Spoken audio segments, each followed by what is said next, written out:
Ebbene sì, buongiorno amici, oggi vediamo come riscaldare la nostra casa fredda risparmiando anche sulla bolletta del gas con alcuni consigli utili. Ma prima non dimenticate di iscrivervi al canale se non l'aveste già fatto. Grazie.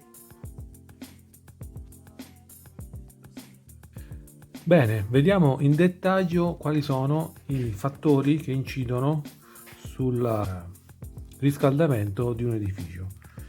Innanzitutto io direi che il primo fattore è la zona climatica, quindi l'ambiente esterno. Se siamo esposti al sole piuttosto che se stiamo in ombra, la nostra casa ne risentirà moltissimo.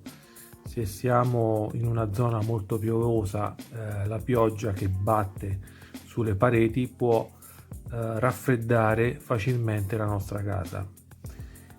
Se ci troviamo a Palermo piuttosto che a Bolzano, le cose cambiano. Chiaramente su questi fattori non possiamo incidere. Il secondo fattore invece è l'isolamento termico. Sull'isolamento possiamo fare qualcosa. In modo particolare abbiamo diversi gradi di interventi che possiamo porre in essere. Oltre chiaramente a interventi di tipo strutturale, tipo per esempio realizzare dei cappotti termici esterni che altro non sono che degli isolamenti di schiuma polistirolo per, diciamo, coibentare le pareti esterne della casa. Possiamo anche aumentare per esempio il grado termico di isolamento delle nostre finestre, adottando doppi vetri, tripli vetri di coibentazione. Ci sono anche delle misure molto più semplici che possiamo intraprendere per migliorare l'isolamento termico senza spendere una fortuna, e per esempio nel caso abbiamo una soffitta, come in questo caso, possiamo disporre sul pavimento della nostra soffitta dei pannelli di schiuma isolante, di polistirolo isolante, che possono contribuire a trattenere il calore all'interno della casa. Possiamo mettere questi pannelli anche sul sottotetto e in questo modo aumenteremo il grado termico di isolamento della casa. Vediamo il terzo elemento che incide sul comfort di riscaldamento della nostra abitazione, e cioè l'impianto. Abbiamo parlato in alcuni video precedenti di come bilanciare un impianto, cioè di come far sì che ogni radiatore scaldi esattamente per il fabbisogno della nostra stanza. Vediamo quali possono essere i problemi dell'impianto. Possono essere problemi di progettazione, problemi di gestione.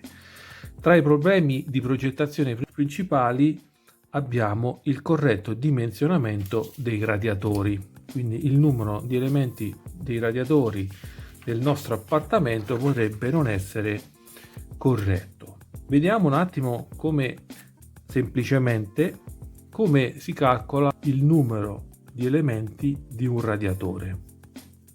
Normalmente il numero di elementi di un radiatore viene calcolato con delle formule specifiche. Il numero di elementi è condizionato dalla zona climatica in cui ci troviamo, cioè se ci troviamo a Bolzano piuttosto che a Palermo, dall'isolamento della nostra stanza, se la nostra stanza è ben coibentata, soprattutto se ha pareti esterne piuttosto che se ha solo una parete esterna oppure due pareti esterne, come in questo caso se si trova al centro dell'appartamento. Chiaramente l'isolamento cambierà. Una stanza con due pareti all'esterno sarà più fredda di una stanza con una singola parete all'esterno. Quindi ogni stanza della nostra casa ha un grado diverso di isolamento, anche per la presenza di finestre, porte e quant'altro. Quindi ogni stanza va fatto il calcolo degli elementi del radiatore in modo personalizzato. Vediamo come si effettua il calcolo così semplicisticamente. Si prende il volume della stanza, quindi le dimensioni della nostra stanza,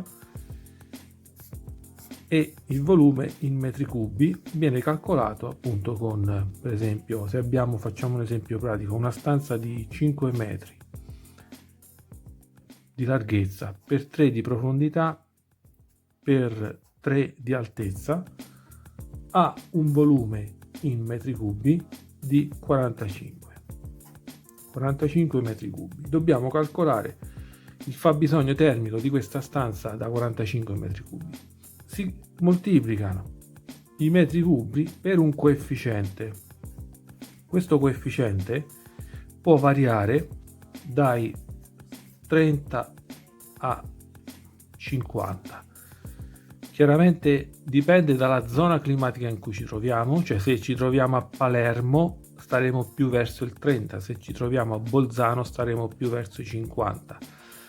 Ma soprattutto dipende dal grado di isolamento termico, quindi se abbiamo una stanza con 2 pareti esposte all'esterno piuttosto che una stanza con una sola parete all'esterno, piuttosto che una stanza al centro della casa, dovremmo spostarci lungo questo asse dai 30 ai 50.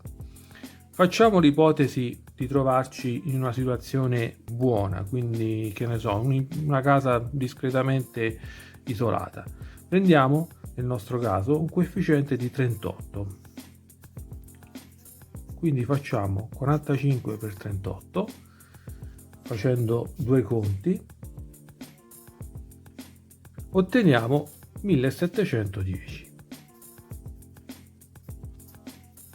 i watt necessari a scaldare la nostra stanza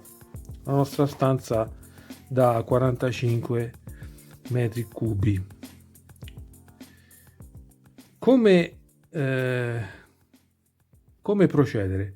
Beh, semplicemente si prende una tabella che ogni costruttore di termosifoni mette a disposizione, dove sono riportati i watt forniti da ciascun elemento di ciascun modello di termosifone. Qui ci sono i vari modelli che si distinguono fondamentalmente per l'altezza del radiatore.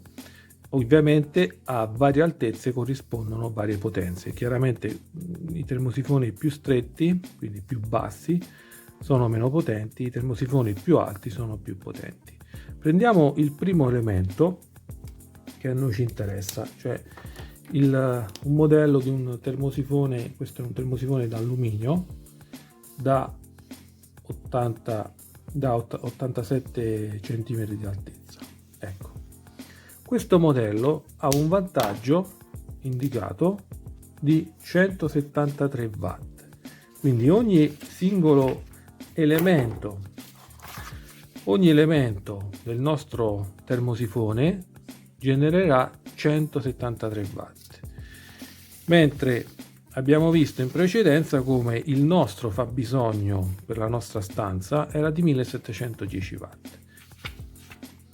Quindi, dato il fabbisogno energetico nella nostra stanza, dato che in base alle tabelle del costruttore il nostro termosifone che abbiamo scelto ci garantisce 173 watt per elemento, appare chiaro che per arrivare a 1710 watt dovremo mettere in serie 10 elementi.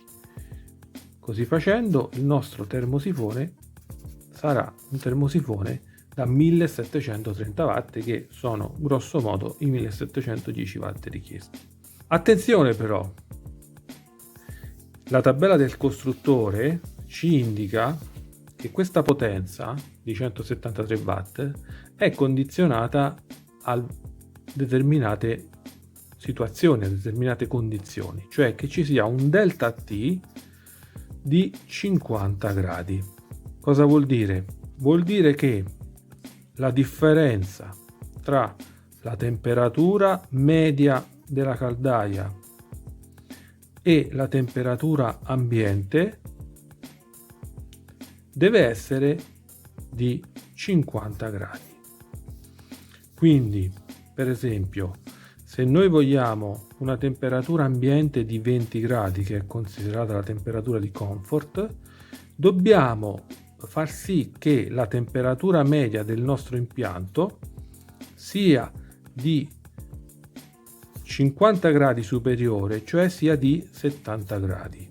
Quindi, affinché questo termosifone produca effettivamente 173 watt di potenza per elemento, quindi 1730 watt per tutta la batteria del termosifone, occorre che la temperatura della temperatura media dell'impianto sia di 70 gradi. La temperatura media dell'impianto non è la temperatura dimandata della caldaia, perché normalmente in un impianto vi è una perdita di temperatura. Il delta T di perdita dell'impianto normalmente è di 10 gradi per convenzione, cioè in un termosifone dove entrano per esempio 70 gradi, dove l'acqua entra a 70 gradi, l'acqua che ne esce normalmente esce a 60 gradi.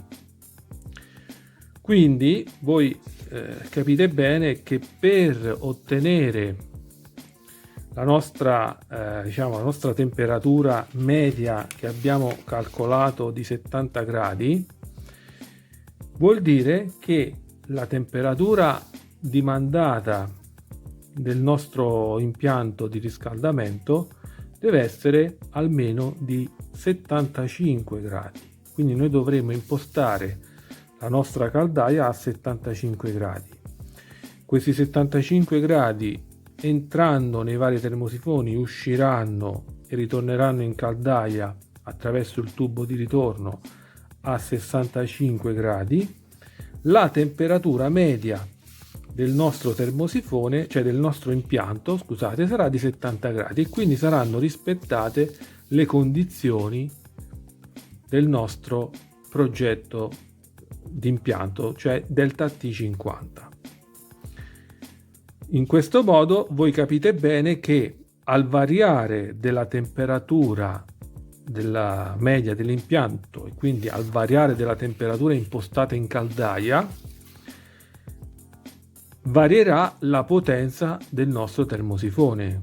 Quindi, per esempio, se noi mandassimo una temperatura maggiore di 10 gradi, il costruttore ci dice che con 10 gradi in più, quindi se mandassimo la temperatura media dell'impianto a 80 gradi, cioè 85 gradi in caldaia, il nostro termosifone avrebbe una potenza di ben 220 watt per elemento. Di conseguenza è chiaro che maggiore è la temperatura dimandata dell'impianto, maggiore sarà la potenza dei caloriferi. Capite bene che regolando la temperatura della nostra caldaia possiamo andare ad agire sulla potenza di tutto il nostro impianto. Di solito, per comodità mia personale, inizio regolando la temperatura della caldaia all'inizio della stagione invernale, tipo a novembre, a 50 gradi. Poi magari, se vedo che nel mese di dicembre la mia temperatura esterna si abbassa di 5-10 gradi, vado ad alzare la temperatura in caldaia a 55 gradi, fino una volta al mese, non tutti i giorni, fino ad arrivare all'inverno inoltrato ai 65 gradi, quando magari fuori le temperature esterne sono sotto lo zero o comunque a zero. In questo modo vado a modulare la potenza del mio impianto risparmiando sul combustibile, perché questa manovra qui mi consente di risparmiare sul gas. Per risparmiare ulteriormente, sappiate che maggiore è lo sbalzo di temperatura all'interno dell'abitazione, quindi meno ore sarà accesa la caldaia, il riscaldamento, e maggiore sarà il suo consumo, cioè è più conveniente tenere la temperatura dell'ambiente intorno ai 18 gradi per tutto il giorno, piuttosto che far spegnere l'impianto, abbassare la temperatura dell'ambiente e poi riaccendere. In questo caso, con queste frequenti accensioni, la caldaia consumerà di più. Io vi invito ad iscrivervi al canale se non l'aveste già fatto e proseguiamo nel nostro viaggio del riscaldarsi risparmiando. Vediamo, al di là quindi dei difetti di progettazione di un impianto, per cui al di là del numero degli elementi che potrebbero essere esigui rispetto alle vostre stanze, avete visto come calcolarli, potete anche fare un calcolo dei vostri termosifoni, vedere se nelle vostre stanze è presente il numero corretto di termosifoni, anche in base al grado di comfort che avete in ciascuna stanza. Basta prendere la tabellina del costruttore, una volta che avete individuato il modello del vostro radiatore, fate il calcolo in termini di metri cubi della stanza moltiplicati per il coefficiente dai 30 ai 50 che abbiamo visto, ottenete i watt e verificate se i vostri termosifoni in base al modello sono dimensionati bene rispetto al fabbisogno termico. Ma vediamo un attimo altri consigli su come riscaldarsi al meglio. Parliamo un attimo del funzionamento del termosifone. Il funzionamento di un termosifone è riassunto in questo schema. Qui abbiamo una stanza con un termosifone sotto la finestra, anzi sotto mensola di finestra, che è ancora peggio, e un termosifone invece aperto, libero. Ok? Come funziona? Il termosifone semplicemente prende l'aria fredda dal basso, la riscalda e spara l'aria calda in alto. Quest'aria calda, una volta che si è raffreddata, ridiscende in basso e rinizia di nuovo questo circolo. Questo ciclo ripetuto più e più volte fa riscaldare tutti i metri cubi della nostra stanza. Che succede però? La finestra, con la sua mensola soprattutto, impedisce questo flusso d'aria, l'aria è costretta a fare questo percorso e non più questo, e quindi la presenza della mensola non fa altro che ostacolare la possibilità di riscaldamento della stanza da parte del termosifone. C'è di peggio, che il termosifone collocato sotto la finestra scalderà la parete esterna di casa vostra, a meno che voi non mettiate tra il termosifone e la parete uno di quei pannelli termoisolanti che si vendono nei Brico, che servono proprio per isolare il termosifone dalla parete esterna. Se poi la finestra è una finestra monovetro, ci sarà un'ulteriore dispersione all'esterno del calore della vostra stanza. Un altro elemento che penalizza la capacità di riscaldamento di un termosifone sono i copritermosifoni. Quei bellissimi copritermosifoni che vedete ogni tanto in giro non fanno altro che ostacolare la capacità di raffreddamento di un termosifone. E quindi anche questi andrebbero eliminati se volete riscaldare casa. Infine, altri esempi di errori di gestione a cui è possibile rimediare sono le tende. Le tende, che normalmente stanno davanti al termosifone, sono dei muri che con la loro presenza impediscono al calore di circolare nella vostra stanza. Quindi se avete un termosifone dietro la tenda, provate ad aprirla la tenda e a far uscire l'aria calda e far girare l'aria, perché così facendo riscalderete maggiormente. Chiaramente mettete la tenda sopra al davanzale della finestra, magari anche una doppia tenda come in questo caso, e il vostro ambiente sarà più riscaldato, perché il calore verrà bloccato verso l'uscita della finestra dalla presenza della tenda. Se avete per esempio delle porte aperte, cioè dei passaggi aperti all'interno di casa vostra, potreste usare delle tende per bloccare la fuoriuscita del calore e mantenere il calore all'interno della vostra stanza, perché per il calore la tenda è come se fosse un muro. Infine, volendo concludere, alcune indicazioni su un elemento fondamentale dell'impianto, e cioè il termostato. Il termostato è la causa di e la soluzione alla stragrande maggioranza dei problemi di riscaldamento di un'abitazione. Molto spesso l'installazione del termostato è completamente sbagliata. Io ho visto termostati installati sopra al termosifone o vicino a un termosifone o nei pressi di un termosifone. È sbagliatissimo. Il termostato dovrebbe stare almeno a 2 metri da un termosifone, almeno. Oppure il termostato messo vicino a delle prese dell'aria, quindi a diretto contatto con l'aria esterna, oppure magari vicino ad una finestra, quindi ogni volta che aprite la finestra voi raffreddate il termostato e il termostato non funziona più a dovere.